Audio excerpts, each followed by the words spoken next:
America அல்லது வேறு எந்த வெளிநாட்டு சக்தியின் அழுத்தத்திற்கும் ரஷ்யா அடிபணியாது என்றும் ரஷ்யா மீது ஏதேனும் ராணுவ தாக்குதல் நிகழ்த்தப்பட்டால் மிகப்பெரிய பதிலடியை எதிர்கொள்ள நேரிடும் எனவும் அதிபர் விளாடிமிர் புட்டின் கடுமையாக எச்சரித்துள்ளார்.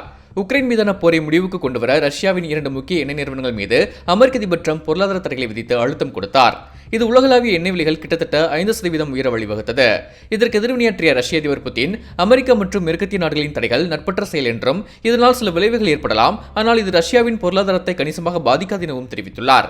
மேலும் இது ரஷ்யா மீது அழுத்தம் கொடுக்கும் முயற்சி, ஆனால் சுயமரியாதை கொண்ட எந்த ஒரு நாடும் அழுத்தத்தின் கீழ் எதையும் முடிவு செய்யாது என்றும் புட்டின் கூறியுள்ளார். இதேபோன்று உக்ரைன் நீண்ட தூர ஏவுகணைகளை பயன்படுத்துவதற்கான கட்டுப்பாடுகளையும் அமெரிக்கா தளர்த்தியுள்ளதாக செய்திகள் வெளியாகியுள்ளன. இதற்கு பதிலளித்த புட்டின் ரஷ்ய எல்லை மீது அத்தகைய ஆயுதங்களை பயன்படுத்துவது கடுமையான சாத்தியமான மிகப்பெரிய பதிலடிக்கு வழிவகுக்கும் என்று எச்சரித்துள்ளார். இந்நிலையில் ரஷ்ய எண்ணெய் நிறுவனங்கள் மீது அமெரிக்கா விதித்துள்ள தடையின் எதிரொலியாக ரஷ்யாவிடமிருந்து எரிபொருள் வாங்குவதை குறைக்க இந்தியா தயாராகி வருவதாக தகவல்கள் வெளியாகியுள்ளன. சீனாவின் முக்கிய எண்ணெய் நிறுவனங்கள் ரஷ்யாவிடமிருந்து எரிபொருள் வாங்குவதை நிறுத்தியுள்ளதாக ஊடகங்கள் தெரிவித்துள்ளன. இந்தியா மற்றும் சீனாவின் நடவடிக்கையால் ரஷ்யாவின் எரிபொருள் வருவாய் மிகப்பெரிய சரிவை சந்திக்கும் என எதிர்பார்க்கப்படுகிறது.